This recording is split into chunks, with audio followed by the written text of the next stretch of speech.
দর্শক, কালের কণ্ঠে স্বাগত জানাচ্ছি। আমি খান মনিরুজ্জামান। আমি বর্তমানে রয়েছি বরিশাল সিটি কর্পোরেশন ৭ নং ওয়ার্ডের পান্থ সড়ক এলাকায়।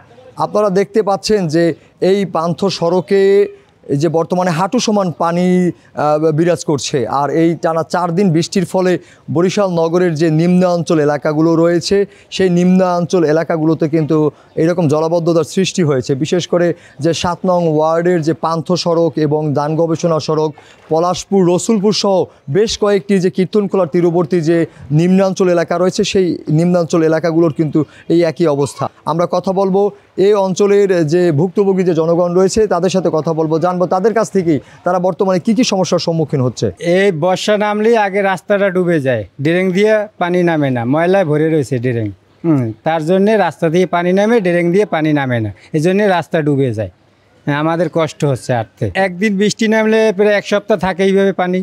আমরা তো চাই ভাত চাই না, মাছ চাই না, আমরা চাই খালি রাস্তার জন্য কাজ, রাস্তাটা আর ড্রেন, এই দুটো জিনিসই আমরা চাই, আমরা আর কিছু চাই না। রাস্তাঘাটে আমরা নামতে পারতেছি না, মুসল্লিরা মসজিদে আসতে পারতেছে না, এরকম চলতেছে বহুত বছর পর্যন্ত। আমরা চাই এর একটা সুষ্ঠু সমাধান। বর্তমান সরকার যারা আছে তাদের দৃষ্টি আকর্ষণ করছি, আমাদের এই কাউনিয়া, ভাটিখানা, পান্থ সড়ক, হাতেমালি সড়ক সহ শরীফবাড়ি মসজিদ সড়ক যেখানে আছে এই রাস্তাগুলো যাতে সুন্দর করে ড্রেন এবং রাস্তা যেন আরও উঁচু করা হয়। টানা ৭মবারের মতো বেস্ট টিস্যু পেপার ব্র্যান্ড হিসেবে স্বীকৃতি পেয়েছে বসুন্ধরা টিস্যু। এই ব্যবস্থা আমরা চাচ্ছি সরকারের কাছে। এখানে জলাবদ্ধতায় প্রায় ৭-৮ দিন ধরে আমাদের এইখানে স্কুলে যেতে অসুবিধা হয়। এইখানে পুরো একদম ওইখানে মাঠ দিয়ে যায়, সেখানেও পানিতে পুরো ভরে গেছে। এইখানে পানি রিস্কে আবার শুনডা, আমার আব্বু ঠিক মতো নামতে পারে না, স্কুলে যেতে পারি না, এরকম নানান সমস্যার মধ্যে আমাদের পড়তে হয়। বৃষ্টি নামলে সবার জন্যই কষ্টকর, যারা চাকরি করে তাদের জন্য অনেক কষ্টকর এরকম করে চলা। এখান থেকে অটোও ঢুকতে পারে না, যে অটো ঢুকবে তাও ঢোকা সম্ভব না, অটোর ইঞ্জিন ডুবে যায় আর কি, হুন্ডাও চলতে পারে না। যারা কর্মজীবী আছে তাদের তো অনেক কষ্ট এইভাবে। চিপা ড্রেন, ক্রস ড্রেনের কোনো শাটার নাই, ক্রস ড্রেনগুলো শাটার দেওয়া থাকলে লাঠি দিয়ে বাড়ি কাটতে পারে, যার জন্য ওই চিপা ড্রেনের মধ্যে আরও ময়লা বাজে।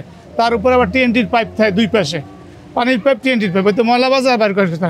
আর এই রাস্তাগুলো উঁচু কাটতে হবে আর ড্রেনগুলো বাড়াইতে হবে। এ তো বছরের পর বছর চলতেই আছে, বহুবার অভিযোগ দেওয়া সত্ত্বেও কিছু খাই নেই। বছর থেকে পানি উঠতে আছে, পানি উঠতে আছে, কোনো কাজ কাম করে না, কিছু না। এই একটা ওই পান্থ সড়ক একটা, এগুলো ডুবিয়েই থাকে, আমরা চলাচল করতে খুবই কষ্ট হয়। টানায় যে হালকা যে বৃষ্টি, এই বৃষ্টির ফলে কিন্তু এই এলাকায় এই জলাবদ্ধতা, আর এই জলাবদ্ধতা এই অঞ্চলে নতুন নয়। এই জলাবদ্ধতায় কিন্তু শিকার হয়ে অনেকে কিন্তু ঘরবন্দি হয়ে পড়েছে। আর এছাড়াও যে এই এলাকার যে শ্রমজীবী যে মানুষেরা রয়েছে তারা কিন্তু অনেকটা বেকার হয়ে পড়েছে। আমরা এই নাগরিকদের সাথে কথা বলেছি, তারা জানিয়েছে সিটি কর্পোরেশন অতি দ্রুত যেন এই এলাকার সড়ক এবং যে ড্রেনেজ ব্যবস্থা তা উন্নতকরণে তারা ব্যবস্থা গ্রহণ করবে এবং স্থায়ীভাবে এই অঞ্চলের যে বাসিন্দারা রয়েছে তারা জলাবদ্ধতা থেকে মুক্তি পাবে, এমনটাই প্রত্যাশা করেছে বরিশাল সিটি কর্পোরেশনের যে ৭ নং ওয়ার্ডের যে বাসিন্দারা।